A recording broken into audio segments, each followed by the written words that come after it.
We'll begin because we've got such a great and large panel. We don't want to waste time. It's a solid photo. It's looking good, I tell you. If only we had Joe doing that earlier. Why weren't you available a few months ago?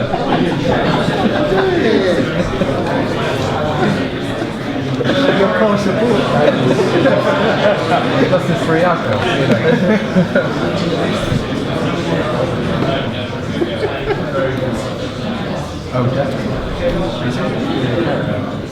Okay, everybody.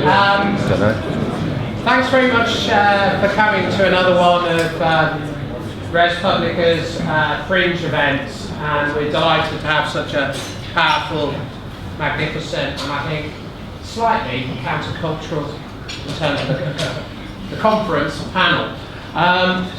We at ResPublica have long supported the work of Blue Labour because, believe it or not, we're non-partisan and we want the idea that the greatest enemy to everything we want in life is social and economic liberalism, understood in the most extreme forms. And we now face a world where, in effect, they've come together. And I think it's very important, given the way politics divides along party lines, that we at ResPublica support that critique in all parties, but obviously most importantly today and here. And I think after the speech today, which I found strangely depressing, not because the problems that Jeremy listed weren't and aren't the real problems, but the assumption behind them that the state repristinated and repassed, would meet all of the needs, just made put my head in my hands and thought, oh Christ, now this agenda has lost the Labour Party as well. And it was always between us and my friends and colleagues in the Labour Party, it was unclear to us as to which party would advance we call it post-liberal, that's obviously not a retail offer, but we can't think of anything else. If anyone's got a better idea, we'd like to hear it. Which party could advance the agenda that would set up a criticism of the ruling powers of economic and social liberalism?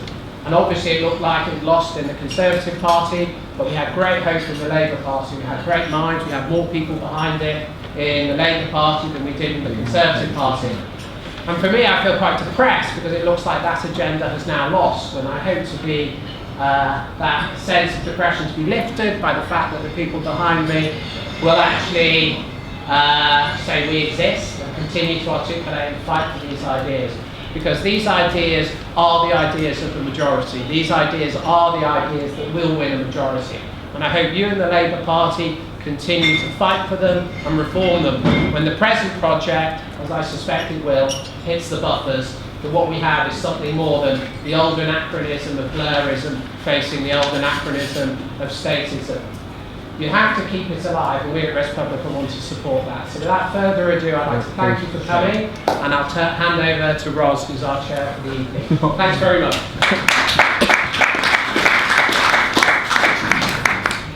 Hello, thank you for coming.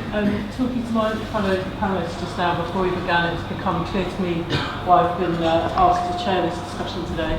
As I work for the Red Daily Mirror newspaper. I write the Real Britain column, which tells the stories of austerity, the human stories about what happens to people with the effects of the current government's cuts. Now, of course, those people, more than anyone, need a Labour government, and that's why, in a sense, it's very interesting to be at this fringe and to be at all the fringes that I've been at over this week. We desperately need some solutions that can get Labour back into power and to make a difference and start changing people's lives. So, we've all just come from hearing Jeremy Corbyn outline his vision for the Labour Party. Having heard him, the title of this session is Out of the Blue, Can Blue Labour Save the Party? Or as some people on this panel might have it, the choice between the devil and the deep blue sea, I think, is what I've just heard. So since we were last in Brighton 2 years ago, when at least some of us thought we might still be able to win a general election, now we're here, we've just lost our second general election in a row, there's a crushing defeat. As John Cruddas said, a friend of Blue Labour said in May we lost everywhere to everybody. And now Labour has a new leader that I doubt anyone on this panel would have predicted or possibly voted for. That's how the purge starts. Someone's vote. So let's let him call it. So this leaves us.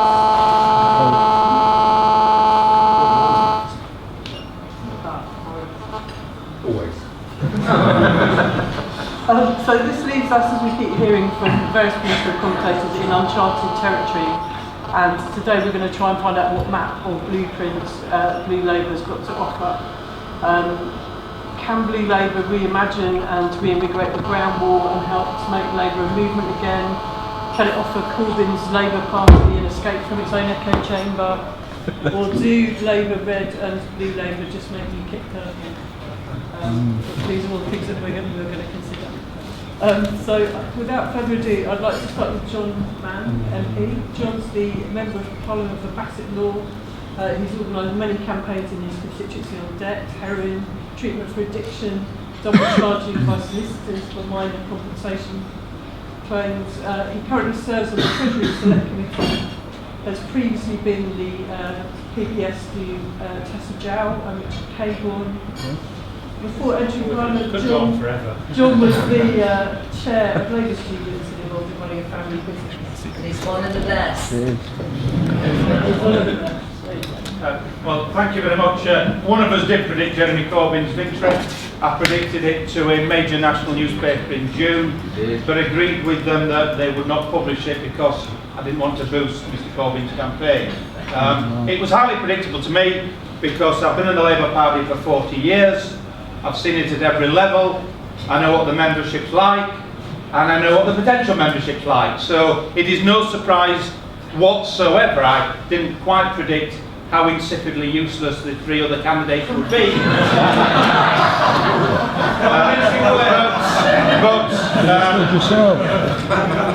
But Jeremy's anointment, well, I'd like to thank Jeremy and those who voted for him because, well, first of all, Jeremy has spelled out that he wants straight talking, and I accept and relish that challenge, and it brings into sharp focus what the dilemma of the Labour Party was. In some ways, ironically, Jeremy's elevation and election may actually save the Labour Party, but not in the way in which most of the party thinks, he thinks, and the commentators think. Because I hope he does win back Scotland next year, as he's promised, and Wales with a large majority, etc., etc. And I will be supporting him to do so. I have plenty of advice to help him on the way, but the biggest bit of advice is don't presume that bringing in all the new members you've got is enough. You see, I think it's good that Islington North has got 5,200 new members and supporters. That is undoubtedly a record for a constituency in the recent history of the Labour Party. It's a significant number. I met the chair of Islington North last night, who told me that 40 members live on his street. His house is worth 3 million. Now, the problem is not that all those people, might be us, have joined the Labour Party. That is good news. The problem is that in Islington North, that is not happening on the estates. The problem in my constituency is we've got lots of new members. Not in the large, heavy voting Labour areas. But it's worse than that.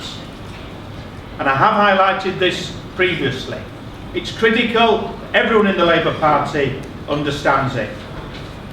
When Tony Blair was elected, 750,000 trade unionists individually voted in that election. Blair got 405,000, Prescott got over 250,000, the lowest third candidate, Margaret Beckett, got 156,000 individual trade unionists voting for her.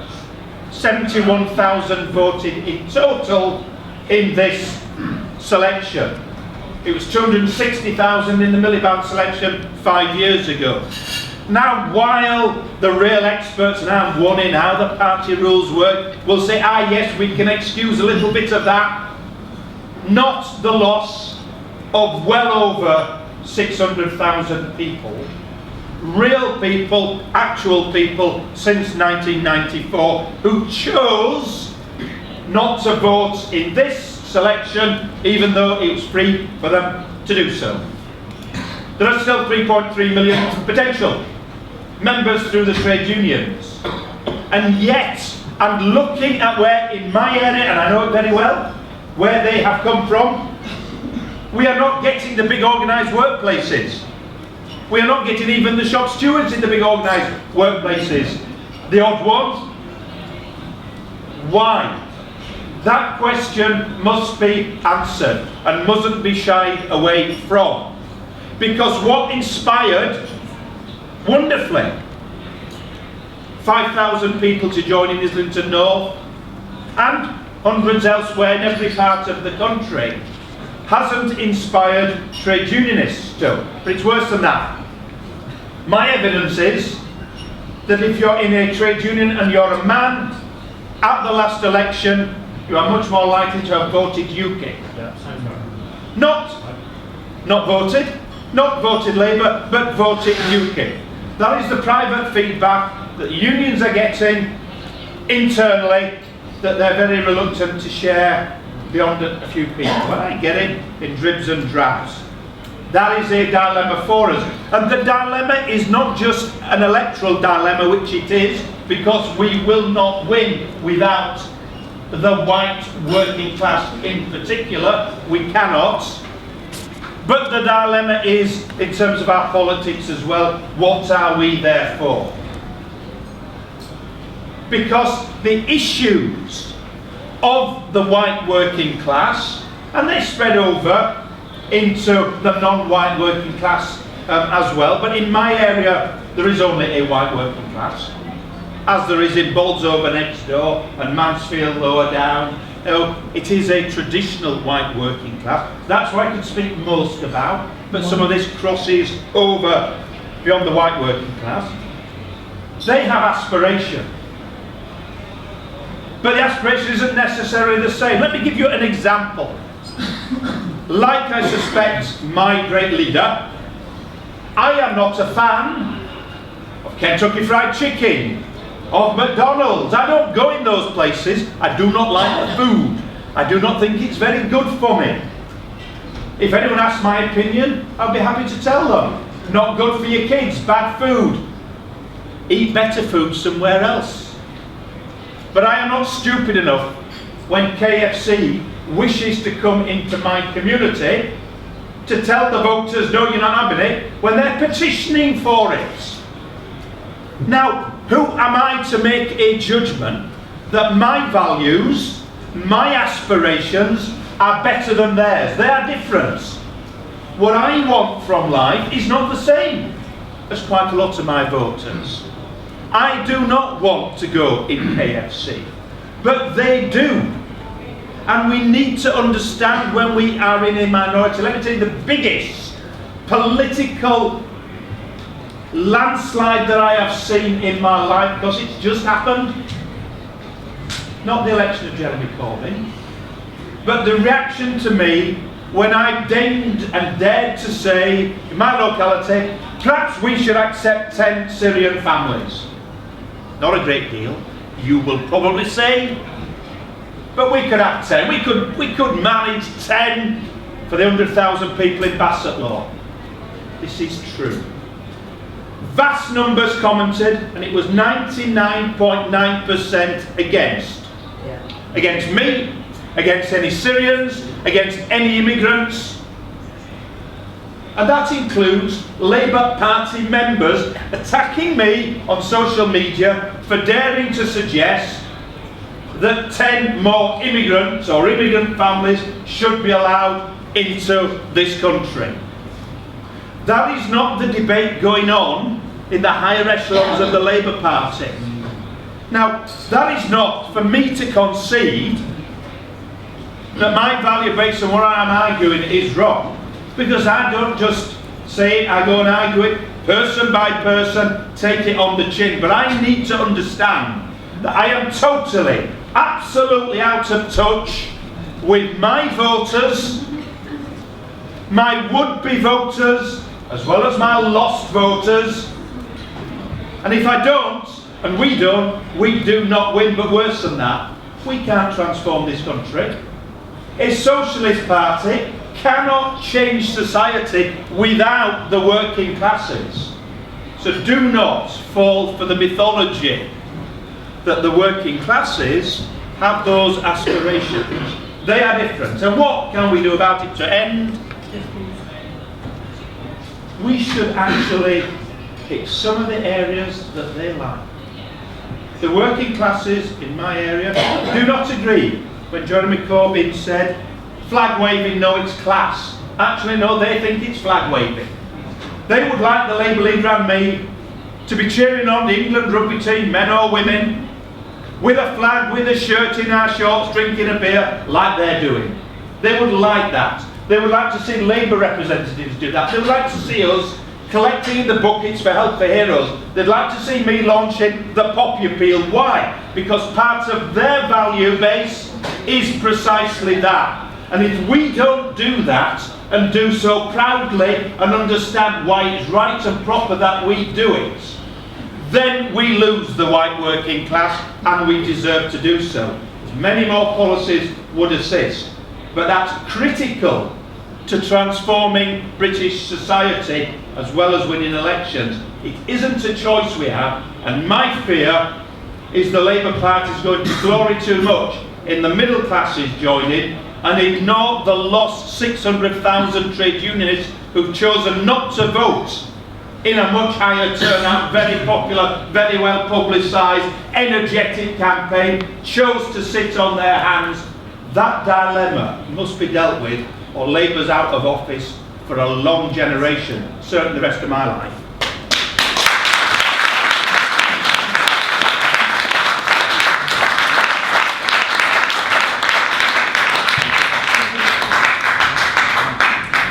Thank you. Next we're going to come to Maurice Strassman, Baron Strassman, who doesn't really need much introduction, but I think, Maurice, if you're able to explain to us whether you think that white working class is a helpful term or not, and whether we should be differentiating between different types of working class people, and whether they have different needs, or whether just being poor is enough of a unifying factor for people. That would be really helpful. Thank you. Thank you. And thank you, Philip and ResPublica for the invitation. It was, Blue Labour in its original form was a means of coping. I realised that people couldn't cope with disappointment and unhappiness. Yeah, I'll try. I wasn't trained as an actor or a politician, so I shared with Jeremy Corbyn the manner of a North London Polytechnic lecturer, where you basically do that sort of thing. And the difference is you'd never expected anybody to listen. It becomes something of a surprise. So it was to deal with difficulties, the original phrase was kind of Blue Labour. This is a very difficult time, I think, and we have to deal with that. So in terms of white work, I do speak about England. I do speak about English working class as a distinctive tradition within the Labour movement, because of its attachments, that it was both radical and conservative. It didn't conform to an economistic class base. There was never, the Communist Party in England was almost entirely middle class. That was a really interesting thing. It had very little working class support, and the Labour tradition held itself, the inspiration for me, held itself against communism and against fascism, and always had a respect for institutions. So I don't talk about the white working class, just to answer directly. I talk about the English working class, and I do think that that's always been a common good and this is to be remembered, that the foundation of the movement was precisely a brokering of a common good between a basic Irish Catholic working class and a local Protestant working class, and that was done through the Cooperative Burial Society, and that was done through the dock strike. And the dock strike with William Booth and Cardinal Manning was, so that's just to answer technically the point. But what John says is absolutely correct. There's a massive rupture and a massive distance between the values of Labour as a middle class liberal party and the values of the working class. And this is what precisely we saw. Well, we've seen it since 2005. In 2001, basically the skilled working class defected. By 2005, there was a much larger defection from Labour, and now that's becoming entrenched. And I think that's the issue, John, is that, you know, William Tyndale, to go back to religiously, the guy who translated the Bible into English, you know, they asked him what the Bible meant, and he said, you know, it wasn't Abraham Lincoln. He said, government of the people, by the people, for the people. That was the meaning of the Bible. And can we honestly say that Labour is of the people, by the people, for the people in that way? So it was always a coalition. It was a coalition between immigrants and locals at that time, Irish and English and Scottish. It was a coalition between Catholic and Protestant, and it was a coalition between the middle class and the working class. That was always the case. So one of the issues that Blue Labour is looking at is how to renew that coalition and how to develop leaders from within the communities that we're supposed to represent. So, you know, just to reiterate, my awareness of how deep the rupture had gone was, you know, in those glorious days when I first entered Labour politics, you know, it's a kind of tragedy that I have to recognise. Living wage was the thing I'd been working on for 10 years, and getting the Labour Party into the living wage, and that was a big deal. And got Arnie Graf from America to do organising, which was about developing precisely relational politics and local leaders. And Ed Miliband said that he really wanted to launch a living wage initiative in Bristol. And so Arnie and I went to Bristol, and we got to Bristol, and we said, okay, so where are the low-paid workers? And they went, oh, we haven't got any of those yet. So we said, well, no problem, just ring up some people in the party. And it turned out that nobody in Bristol in the Labour Party had any contact with anybody who earned a minimum wage. Right, so that was my first recognition that there was, and what did we have to do? We had to go to what we always have to do. We had to go to the church. We had some relationships in the local churches, and funnily enough, they knew some minimum wage workers, and we worked through that. So the really crucial thing about Blue Labour is, and I want to emphasise, is the leadership of the poor, is to accept and to honour and to really develop the leadership of the poor, because that's the difference between Labour being a socialist party of the people and by the people, and a paternalistic liberal party that delivers services and ends. And so we have to recognise, I think, that there's a huge job of work to do in terms of leadership development from poor communities, but ultimately there's also ideological work to do, because the price of a successful politics, and this is one of the things I learned in organising, is a constructive alternative. At some point, if you do things well, people will turn around to you and say, well, what would you do? And then that's politics, is to broker a common position that would be a constructive alternative to what exists now. And this is also, I think, where we're in a great deal of difficulty, because from a straightforward Marxist point of view, the question I'm getting all the time is, why did the working class vote against their economic interests by voting Conservative and by voting UKIP? To which the answer is, they didn't think it was against their economic interests to do so, because they thought that a prosperous market economy was a better bet than a state-run and heavily state-regulated economy.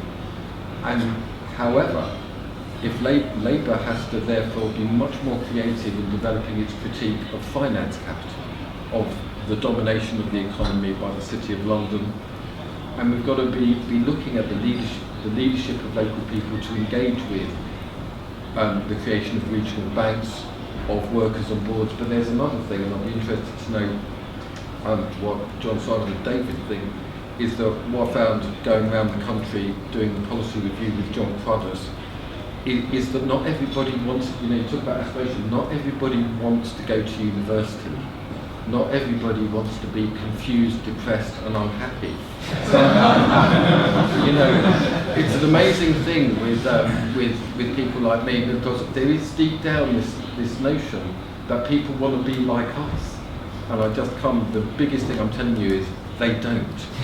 They really don't. No, I know, it's not even my children really. I've lost them. I go, well, what do you do? Why don't you go to work and come home? I go, oh yeah, that's a good idea. So, when we did the work with Arnie, I mentioned this before, but it was fundamental. We did 5,000 one-to-ones. We did it in the northwest. Not in Rochdale, we did it around Preston, around those areas of Labour people. And the first thing, which is really dramatic, is that Arnie's quite technical, so it's just important to share with you. I've shared it before at this conference. So the average length of time, if you ask if a Labour Party member, organiser, MP, we just timed it. The average length of time between asking a member of the public what they think and telling them that they're wrong was 8 seconds. It was an astonishing thing. So people would say, I'm worried about immigration. We'd say, no, you're not. You're not worried about immigration. You're worried about jobs, and you're worried about housing, and you're worried about education. And they'd say, no, I'm not, and yes, you are. So we had to get away from that. And the way we got away from it was not asking what people wanted, but what people cared about. And to wait 45 seconds before interrupting the person. It was an incredibly difficult operation, and the way we did it was say, what do you care about? And just to say that what people care about overwhelmingly is their family and their children, their parents and each other. And it's family understood in a very generous way. All manner of forms of family, but a real sense of humiliation about not being able to fulfill that. They cared about the place they lived in, and they felt that it was being, I agree, KFC is better than perfect fried chicken, by the way, it can get worse. But they cared about the degradation of the place they lived in, and they cared about work. And particularly, and we pushed on that. And so there's really difficult work. If we're going to have a constructive alternative that's going to appeal to people, we've got to be thinking about vocational education and vocational colleges and vocational pathways, and not exclusively about academic education as a means. So there's huge work to do. So I guess I'm running out of time, Ross. Yeah, I'm looking at you and thinking that that's the case. So just as conclusion, winning the argument is, what I would say is, it's much better to be good than to be right. It's much better to build trusting, faithful, good relationships with people than to win the argument all the time. And I sense sometimes when we're quoting data and quoting statistics and quoting how everything is much better than it feels, it's a bit like being a Spurs supporter. It really doesn't feel that way. And, despite looking at the percentage wins, people don't feel it that way at all. So the real nub is that we have to rebuild relationships with people that we no longer have relationships with. We have to be able to create a space, a tense space, but a space where people don't walk out the room the minute people start saying what they actually think. And we need to build an agenda that does challenge the domination of capital without as Philip mentioned earlier, having an exclusive role for the state, where there's a degree of power over people's lives.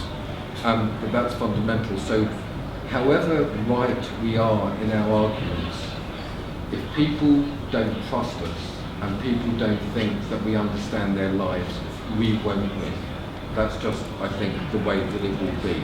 So there's an enormous space now that the Leninism of the new Labour period is over. We are free to speak, we are free to talk, we are free to build an agenda together that will be, I think, built around government of the people, by the people and for the people. We're going to have very difficult conversations about Europe, because Europe needs to become more of a state, and we won't allow. We're going to have to be talking about work and manufacturing and not just vocation. We're going to have to be able to talk and build a politics around the things that actually matter to people, because that's the democratic way. And if it's broad-based and it's within the traditions of the Labour movement, then we can genuinely build a politics that can win. So thank you very much.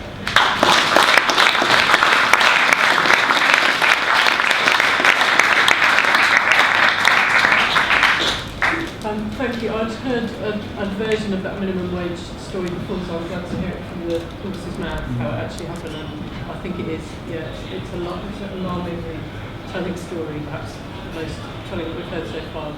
Next, we've got Dr. Adrian Pax, who's a lecturer in politics. It's another non-English working class surname on this panel. And he's written Blue Labour, Forging a New Politics, which is the latest Blue Labour book. Thank you very much. Can I also thank Philip and the whole ResPublica team for putting this on, and I'm going to do some shameless publicity of this, but just to say it's an essay collection, so it's very much in the Blue Labour spirit of a collection of people that includes David, that includes Morris, that includes John Cruddas, Frank Field, Tom Watson, and others who've contributed to this, and it's also got new material since the election in May and also since Corbyn's victory. So do have a look. There's some copies at the back of the room.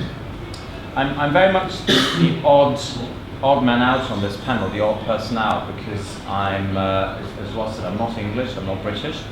I'm born in Germany and lived here for 20 years. It was university that made me come here, so I'm one of those terrible socially mobile metropolitan liberals. Economic migrant. Yeah. Exactly, taking British jobs that were for British workers. And yes, I'm an academic, so I'm responsible for all the people that Morris just said are, depressed and unhappy.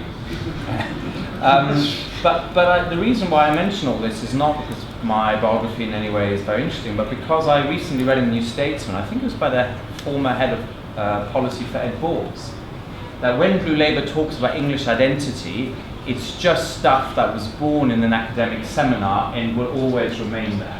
End of quote. Now, as an academic, of course, I deeply resent that, because we're sufficiently idealistic to think that ideas matter, and they might well extend beyond the classroom. By the way, I never teach or speak in front of that many people. There's usually about 3 students, when I give lectures. So it's great to be able to talk about ideas to people who are actually interested and who are listening. At least it seems so.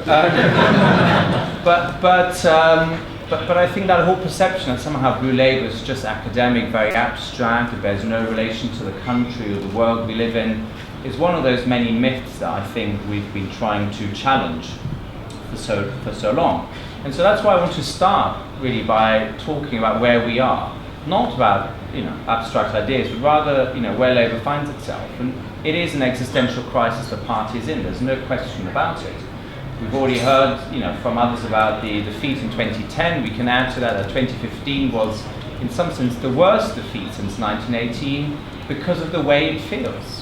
That you lose, as John Cruddas said, everywhere to everyone, and you lose. The Labour Party lost, the place, or rather, lost the people, and no longer has a place in the life of the people. It's simply not even, in the strict sense, a national party any longer. If you look at the concentration of its votes in metropolitan areas and in certain parts of the country, but it's not represented in essentially small town Britain, in all the kind of seaside towns that struggle, suburban areas, never mind the countryside.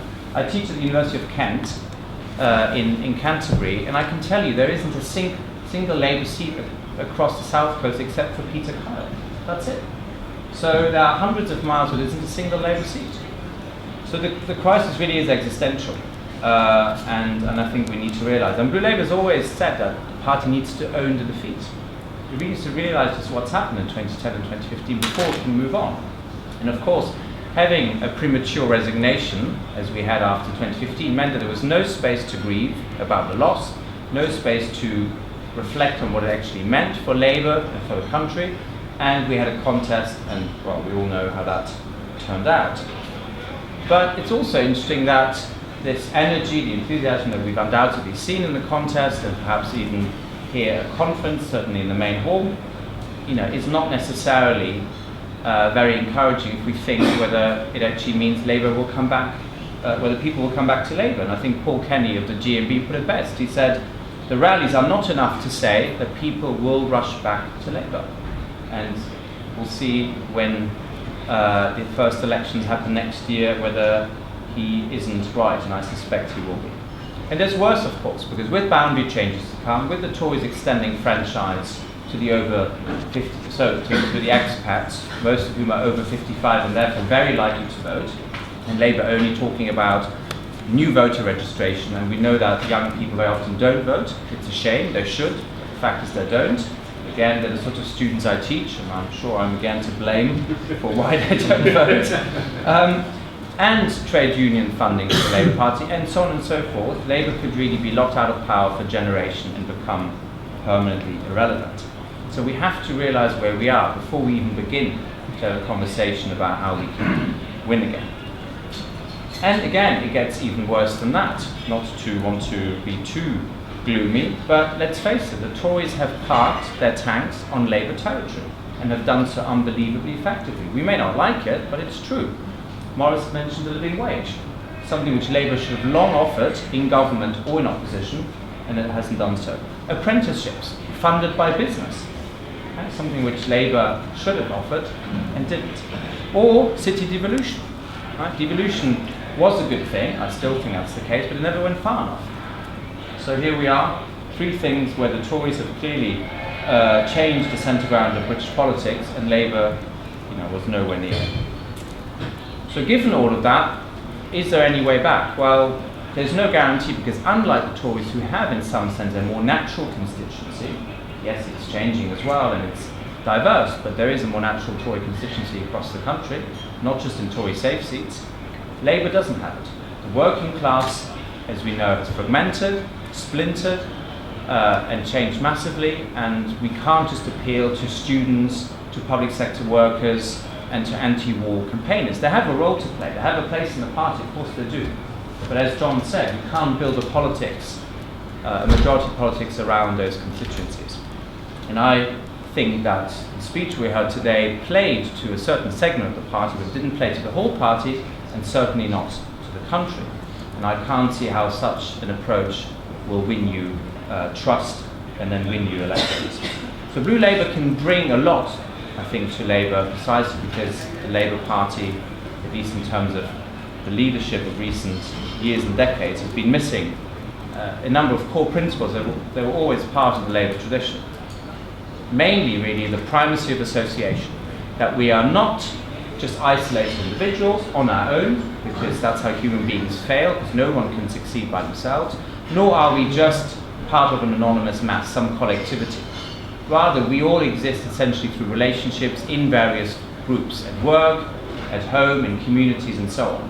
And so restoring the primacy of association is really absolutely key, and that's always what Labour has tried to champion. That essentially, in concrete terms, means more self-help, more self-organisation. So of course a strong trade union movement, but also thinking, why is it that so many private sector employees are not looking to the trade unions? What has to change there to bring them into forms of association that can help them have greater dignity at work? There was a good point in today's speech, I think, these ideas around giving more security to self-employed people in terms of childcare and family. That is clearly something one can build on. Then there's this notion of the common good, which is really crucial. Morris has already talked about groping the common good between very different, even strange interests. What this really means is that we're talking again about shared ends, that we are bound together by certain shared ends, and we are not just pursuing happiness or utility or individual rights, though they might be important. So it's really talking more about flourishing, more about what we can achieve together. And that means for schools, for hospitals, for all sorts of institutions, that we are not pursuing either just profit or bureaucratic regulation. We're essentially pursuing ends that mean we can flourish and we can sort of speak to all the talents and make people both securer and happier. And finally, it means also rehabilitating notions of reciprocity and contribution. That we don't have a culture that is either something for nothing, where you get benefits or other forms of entitlement even though you haven't contributed, or you have contributed, like a lot of pensioners have, and you find yourselves in abject poverty.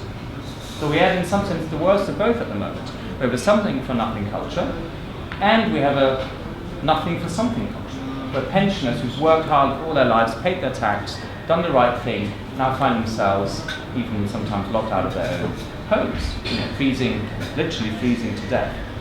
So that has to change, and we need to broaden the category of contribution. We need to include in that care for children, care for the elderly, care in the community, and make sure that that is rewarded in some way. Because without rehabilitating contribution, we can't possibly win back the trust. If we just bang on about individual rights, about entitlements, this is not going to go anywhere. So I think there's lots to contribute, and hopefully there is a kind of debate now, and we'll see whether by organising in parliamentary terms and beyond, Blue Labour can make the contribution that I think it has the potential to do. Thank you very much.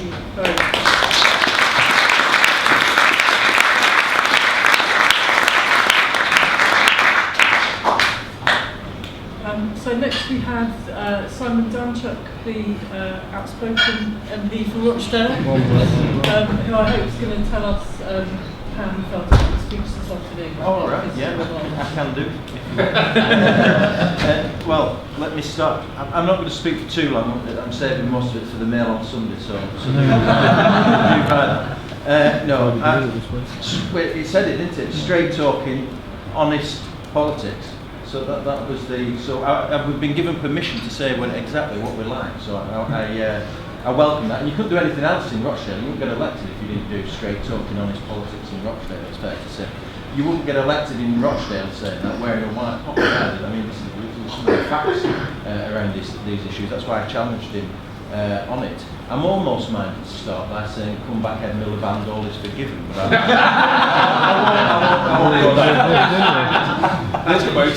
But let me say, in terms of the speech, there were some good stuff in it actually. I thought the stuff around self-employment was particularly good. But this is a crucial, big point that I want to make, and I said this in the run-up to the 2015 general election, you don't win elections on a mantra of misery. Talking about food banks, talking about, people in poverty, and as a leader of a political party does not win you elections. It might give you comfort, but it's self-indulgent. Because the reality is, many of the people, even people who are not well off, believed in middle class. They tell you they are middle class. Just talking about food banks, talking about poverty, painting a Dickensian picture. And this is a lot of what. Sorry, Ross, I'm not saying this you do all, but that's what Jeremy was doing in his speech, and it's an election loser.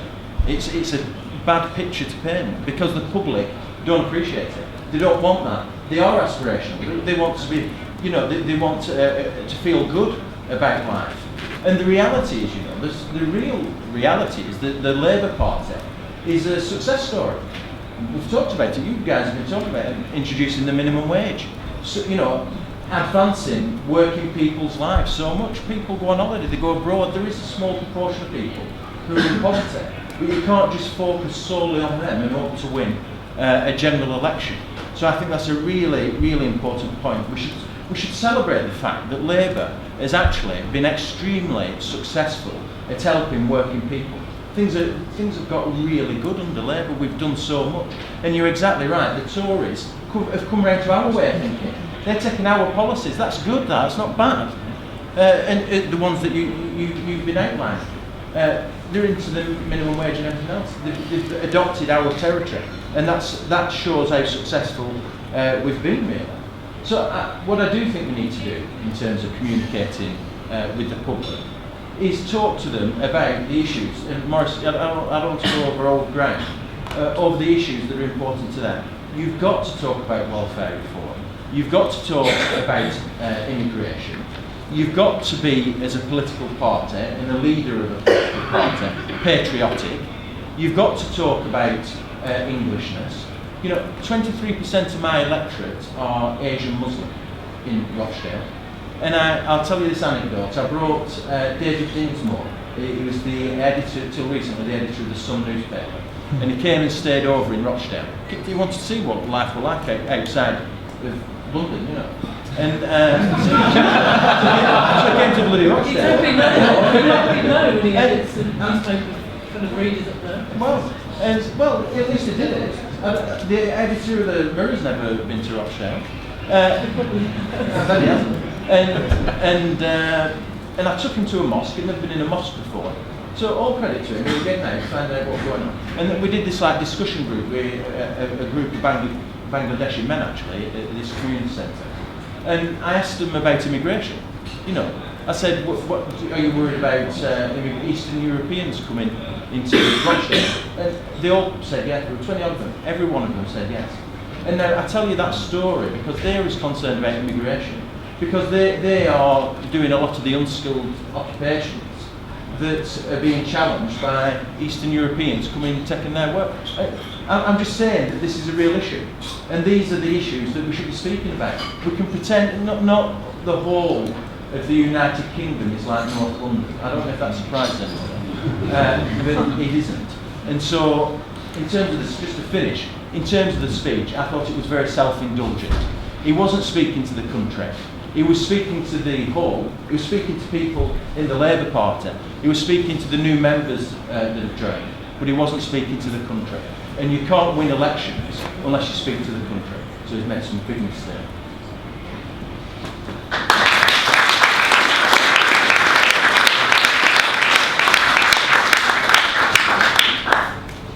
So, last but by no means least, David Lammy.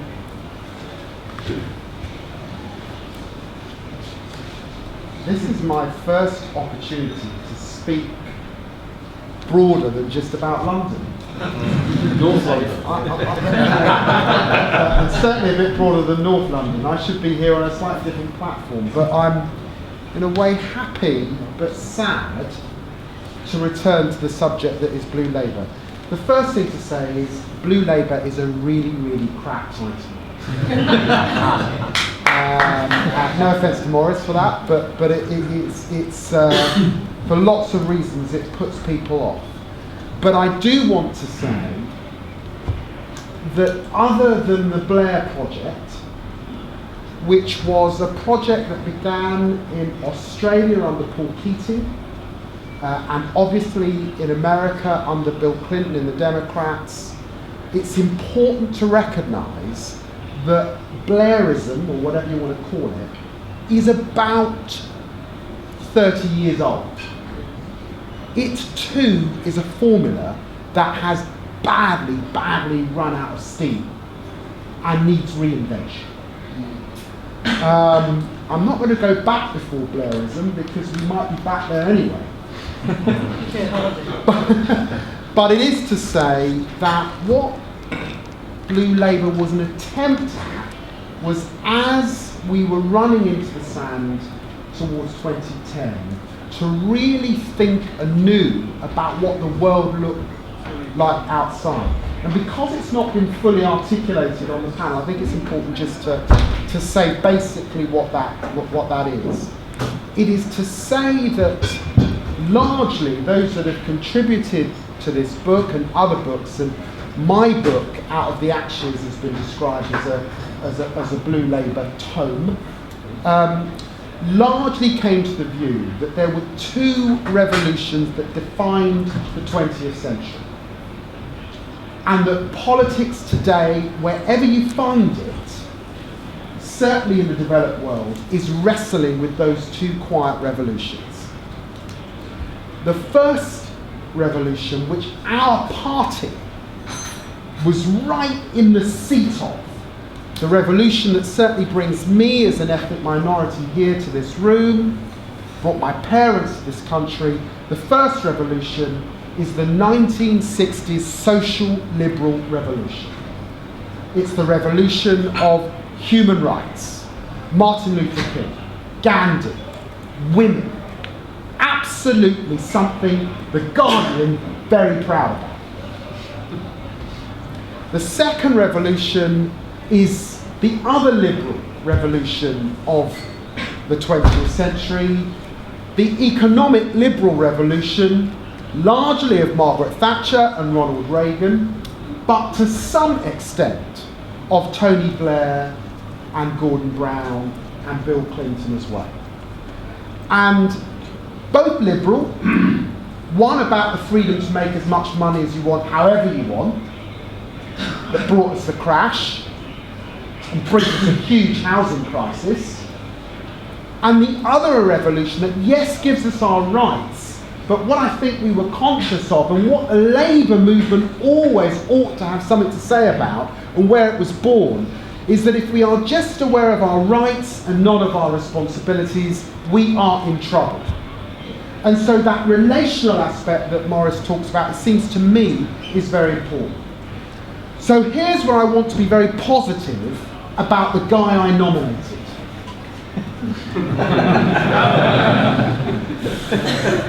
As my neighbour in North Islington. The spadocracy, the PPE from Oxford, and you go and work for a researcher and you inherit a party, is dead. Thank God.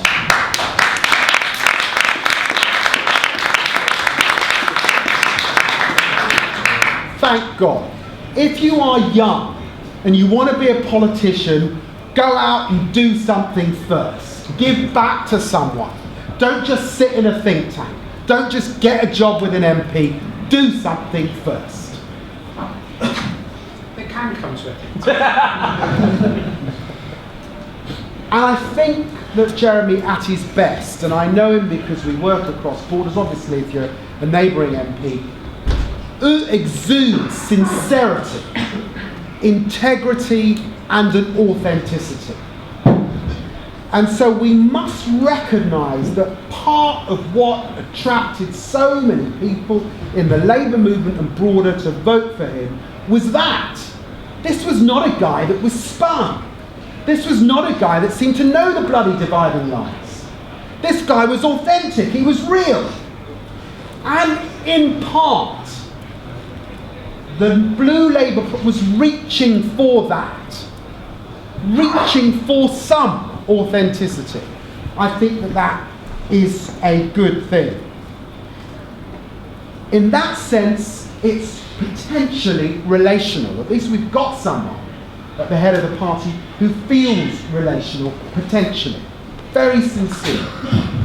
Now, the challenge is if you believe that those revolutions are significant in the 20th century, then the 21st century is how we come back together again. It is something to do with a new solidarity and perhaps a new collectivism, but I think that those who critique the state are right. Labour loses it, usually in office, when it thinks the state is the answer to everything. When it says things like, we got 100,000 kids out of poverty, when actually, in the end, it's usually the parents that have got those children out of poverty. When we are prepared to say it's a scandal, and we should have been saying it in office, not out of office, the billions we're putting into housing benefit to top up landlords, when actually we should have been challenging more on pay, and Morris has articulated where we were on a minimum wage, but where we weren't in office on a living wage, to actually challenge those low incomes, that we were using taxpayers' money to top up. So my view is the state is not everything. I want a party that has far more to say about parents, about families, about neighbours, about fellow employees and employers. That kind of relational politics, and much more to say about how we as individuals can help ourselves. But it's tough to articulate that, and that's why, in a sense, the writings that we were coming up with in 2010, 2011 now need revisiting in a different way, because the truth is, articulating a different space for the state is harder against the backdrop of a government determined to absolutely shrink and destroy parts of the state. So that we'll need some refining over this next period. But we've got to stop some of the awful sound bites. And even Jeremy used one. He used, and I cringed when he did it. He didn't mean to, and someone wrote it, and you do it a lot. But actually, I find that when you use "for the many, not the few," it's become so tired now as a soundbite that so many people are writing. In my campaign for mayor, I put out something on apprenticeships, and I wanted to call it back as I put it out, because it was a target, it was a number of apprenticeships that we wanted in London. It was 100,000 that I wanted to generate. The public don't believe it. They don't want the numbers, they want someone to get honest about quality. Because the growth in apprenticeships in London is largely in hairdressing. That's what they want politics to talk. No, nothing against hairdressing. But please, surely our economy can do better than growth solely in that area. One of the policies that really resonated, and I went all over London in a campaign I called 2020, standing in markets, on high streets, on a soapbox, talking to ordinary people, listening. And the policy that really resonated was when I talked about bringing back night schools, when I talked about the disappearance of FE for adults, when I talked about how working people can participate in the economy and actually get some of those great high-paying jobs in the private sector if they can't actually take skills and take training to do it. Because the idea that you're going to go to the Open University and pay £9,000 a year to do a degree is patently ridiculous if you're anyone who's over sort of 25. So, in a sense, we have to get into that space, it seems to me, over this next period.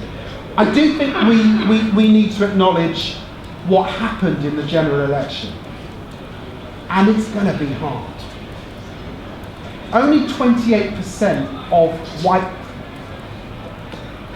English people voted Labour. And that has been echoed, I think, in what you've heard from Simon and John. I don't like to split people along racial lines, and everyone knows that, but I'm concerned that the figure was that low.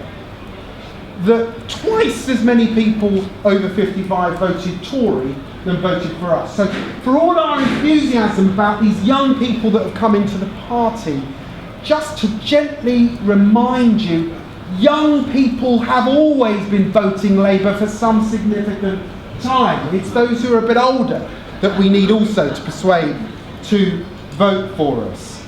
And also to say that the percentage of people voting Labour who were homeowners has shrunk to an all-time low. So we've got a lot of work to do. We have to remain united to do it. I believe Jeremy is a sincere man, and the open debate and discussion that is needed is very, very important. But if you go back a few years, the only quiet project really I don't think count with all the answers, but on the money of articulating a different Britain using Labour values to think anew was this project.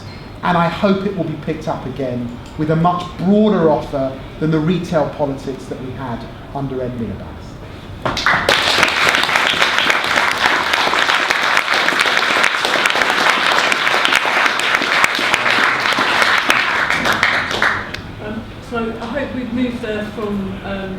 but it's worse than that on the one side, to feeling maybe it can be better than that at the other end.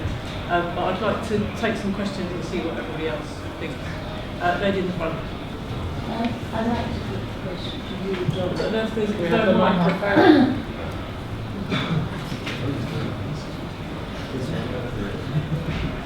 There's one coming down, I think. Is there a mic coming down?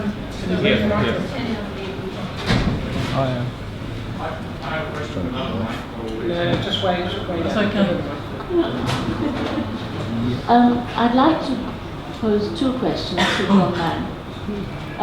One, you talked about somebody's house being 2 million, whatever. Whose house was that? And then the other question I want to put to all of you, because I think you all have very valid points, in terms of where Jeremy's going wrong. I'd like to know what you intend to do about it. Underlining. Thank you. I'm going to take 2 or 3 questions at a time. Gentleman at the back with the back on. Very quickly, I know we're not chatting house rules, but it's a question for John Mann. What is Len McCluskey playing at in back and Corbin? Why hasn't he got Paul Kenny's eye to the problems that you've been outlining? I guess for Simon as well, that one. Thank you. I'll take one. You know what I mean? The irony. Sam Wheeler, Manchester Gorton, CLP. And firstly, I have my family to be confused, depressed and unhappy, I think, as Morris put it. Congratulations. Cheers. Workers, £500 a week to £1,000 a week, union density 36%. 1,000 and over, union density 22%. 500 and under, union density 13%. I'm a proud trade unionist, I'm sure we all are. What do we do when the trade union movement isn't actually representing the poor and the working classes of Britain if we are meant to be the party of organised labour? Thank you. So we'll start at this far end with David again, if that's all right. We've got the union density, Len McCluskey, and what you're going to do about it. I'm a proud member of Unite. Len McCluskey can say what he wants. Look, last time round, because I was growing very depressed in the dying days of Gordon Brown's leadership, I knew we were going to lose the general election, and I took the view that I wanted to sort of step back, and I wrote my book, and that was my contribution, and some of it was in fact picked up by Ed Miliband. This time round, as you know, I wanted to be our candidate for London. I'm going to absolutely, of course, do all I can to ensure that Sadiq Khan is our London mayor. I think that is hugely important. London is, let me just absolutely reiterate, you can talk as much as you like about winning the next general election, but London is that first big test, really, of where Labour is. And whether this movement that we have become can win again, and you would hope that it could do that in the capital city. So I will be devoting a lot of my attention to that over the coming months, but also these ideas that we picked up previously. I think the question about union goes to the fragmented Britain that we see before us, and I think that this is the biggest headache for Jeremy Corbyn. We got 9.3 million votes in the last general election, the Tories got 11.3. The pattern of voters along the East Coast, very different to Scotland, different again to the English sort of shires. We did very badly in the suburbs, very badly in the new towns. The picture of union representation in those places is not great either.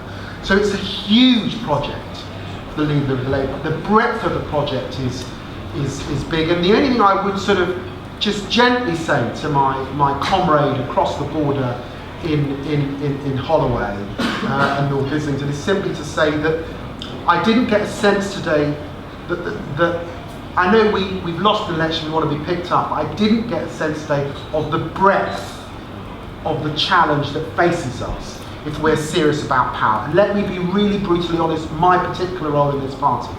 I don't give a damn which Islington tribe is running the Labour Party. I don't care if they're sitting in a restaurant in Granita, in Islington. I don't care whether they're from Primrose Hill, as Ed Miliband was, or indeed Jeremy, as much as a friend as he is. In the end, the people that suffer probably aren't in this room. They're my constituents that need these intellectual types to get it right this time. And that's the bottom line, and that's the role I'll always play. A friend, but sometimes a critical one.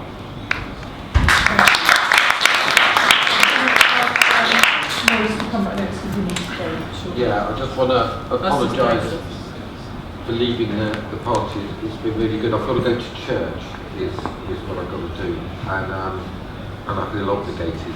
So the first one is this about the unions, which I think is vital.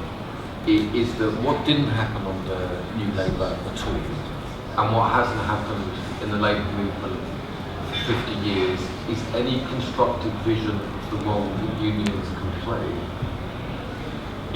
in the governance, corporate governance, in vocational training, in any sense of partnership. So what we've got to do, this also relates, what we've got to do. So I feel completely liberated by Corbyn's victory. I'm unusual in this. I feel liberated because now that space of sort of managerial control in the party has been broken. I don't think you are alone in that. No, so that's just me often feeling alone when I'm not.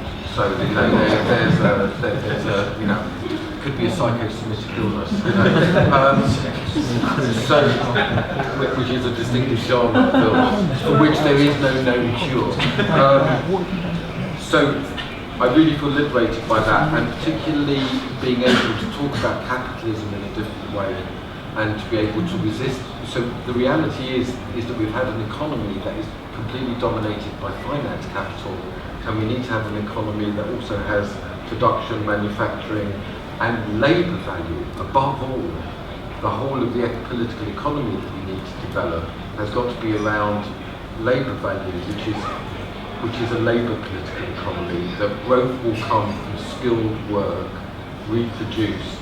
So the vocational reforms combined with a space for union participation, combined with the regional banks, could lead to genuine growth in the areas of the country. So I think we should set ourselves, you know, David, you're right about targets, but I think that we've got to be quite systematic about developing this position over the next 3 years, developing the relationships over the next 3 years. And I'll just end with one of those, you know, you mentioned Paul Kenny and Len McCluskey. One of the really unusual things was I went with Paul Kenny to meet the Pope, and he was the first General Secretary from the British Trade Union to ever meet the Pope. It was one of the most sweetest things. He said, I bring the fraternal greetings of the British Labour Party, British Labour movement to you, your Holy Father. And the point is, Paul Kenny has got to a place where he's genuinely interested in vocation, in a common good, in working out how unions can play that role. And it could be a very good harbinger of what's to come. So I just want to say I really apologise for leaving, but thank you very much. Thank you very much.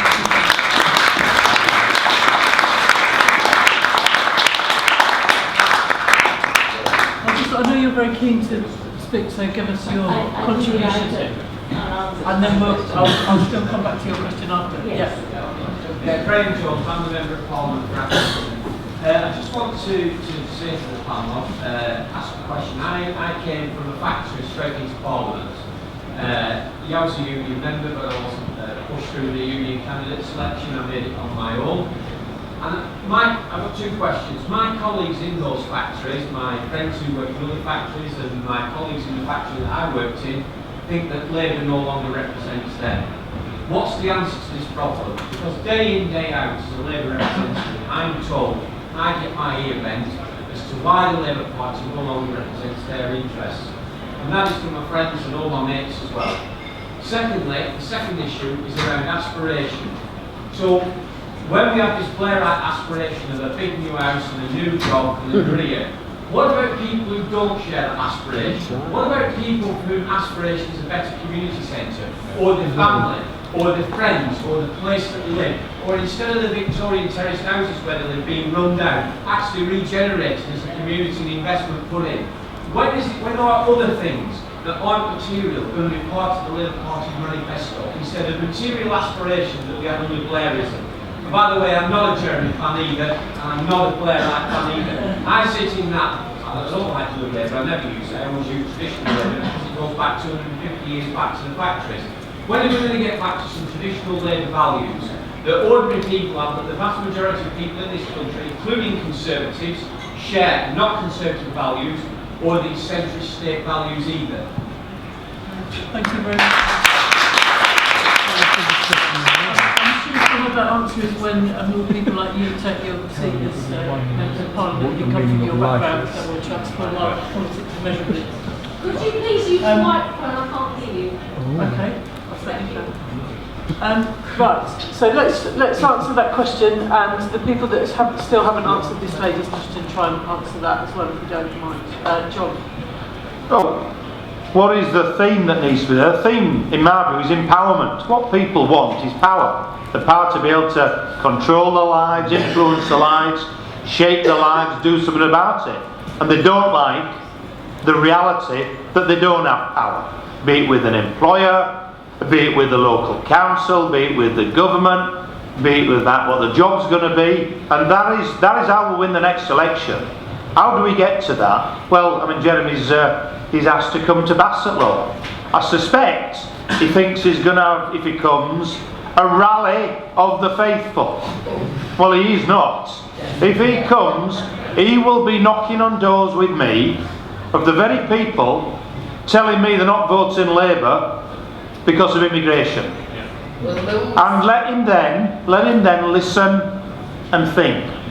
And he'll need to do it for long enough to realise that he's not been set up, because the more houses you do, the more you understand whether the message is a consistent message. So that reality check, not just for him by the way, is vital.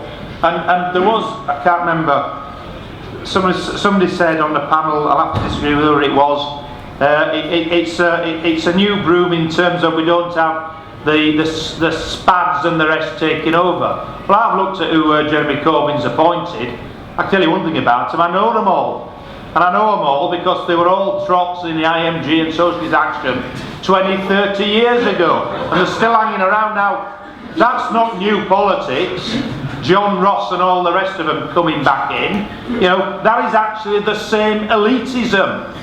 And so they can come with him and they can do some door knocking, and then we'll have a proper little discussion group, which we won't call a focus group, of them, of what they've learned from their canvass returns and how they're going to change the policies to do something about it. And someone asked about Len McCluskey. I've asked Len, yeah, I've had a discussion with Len McCluskey on it, and in private I'll tell you what he said to me. He said, yeah, you're right, that's the feedback we're getting. Vast numbers of our members voted UKIP.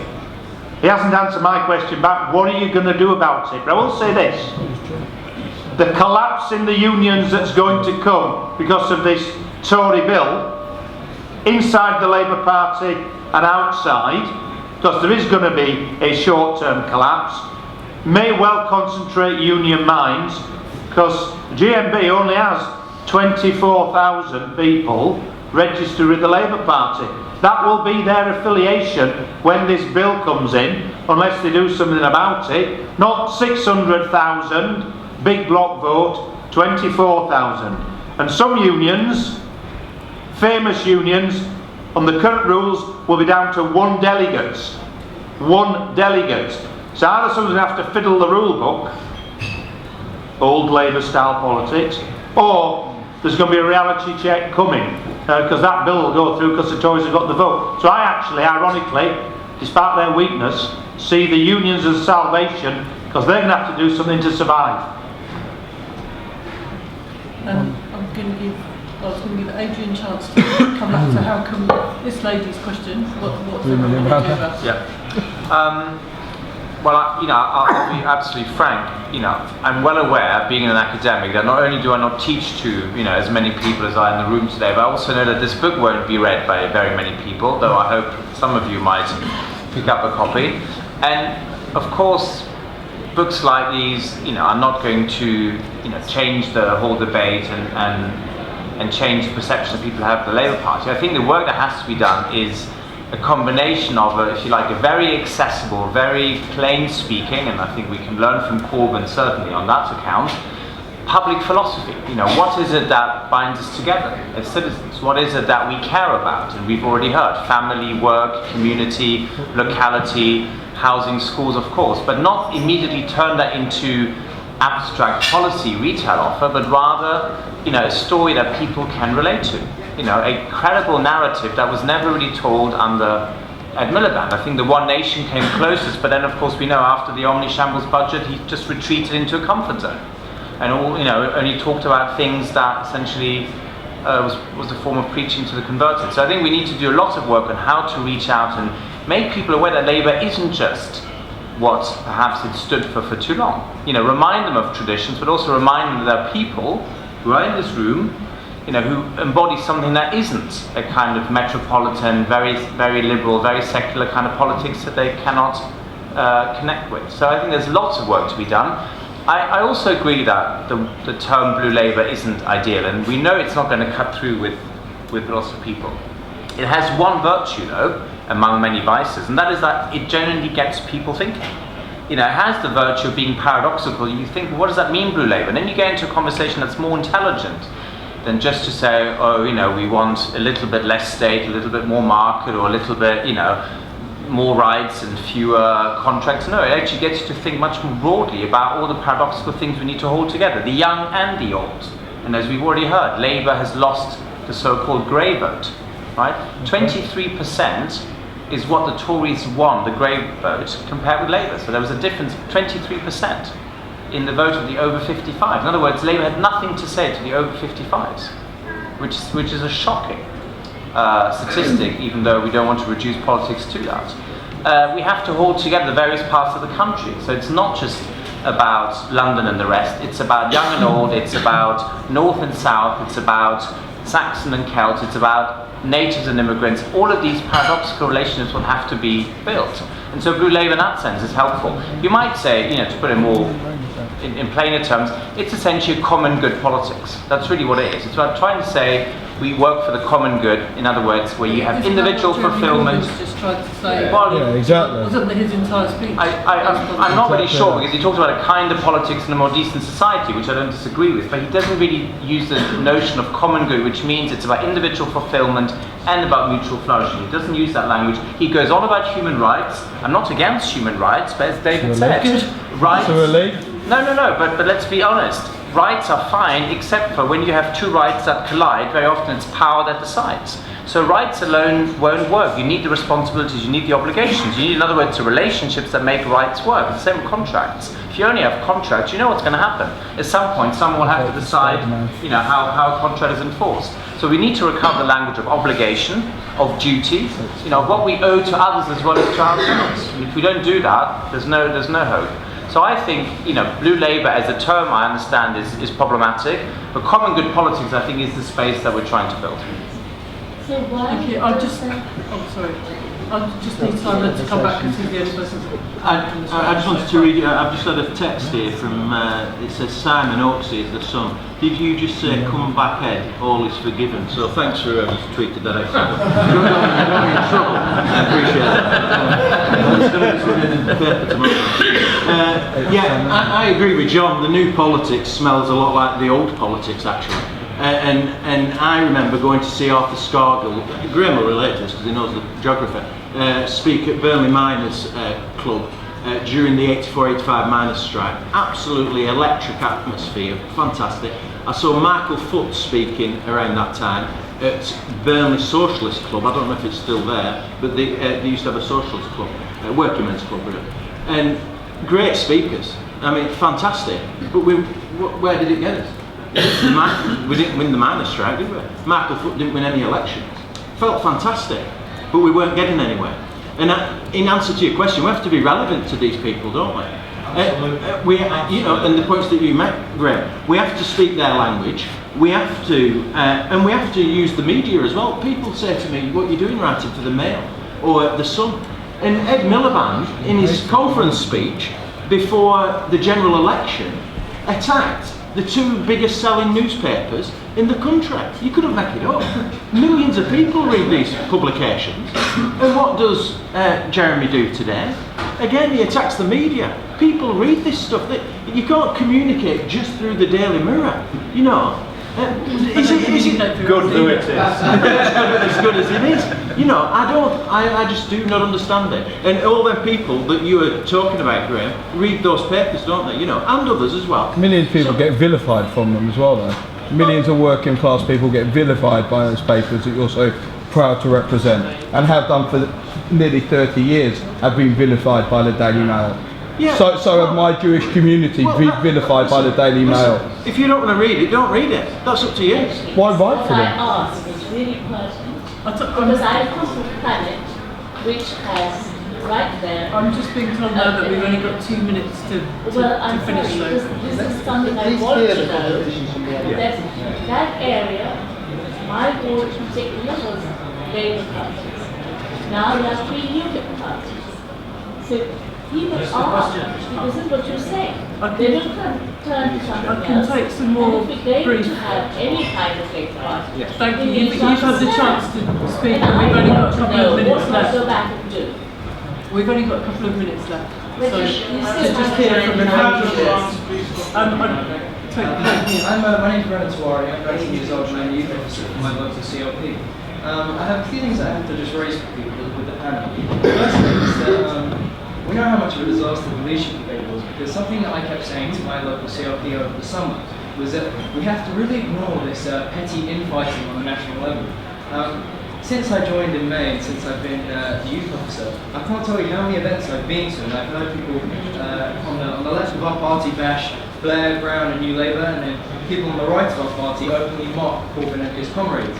And for me, someone that's youthful, this is very, very frustrating, because for me, the reason why I got into politics, the reason why I said to my dad, we should go and join the local CLP and do something, give back to our society, is because unsurprisingly, politics is for helping people. It's for doing something for local people. It's for giving back, because with great power comes great responsibility. And for people like us, no,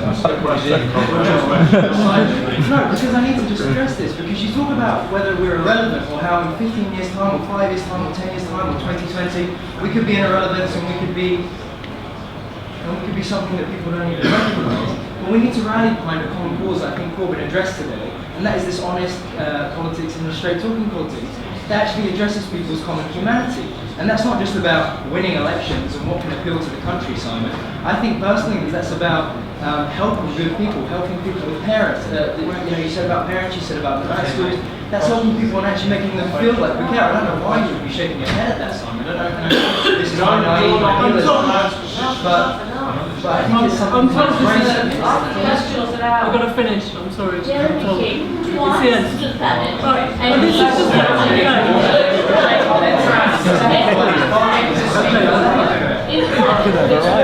Okay, can everybody stop talking at the same time? Thank you. The Mail, we love Sorry, it. can you be really sorry? You need to. She's even worse than Daily Mirror.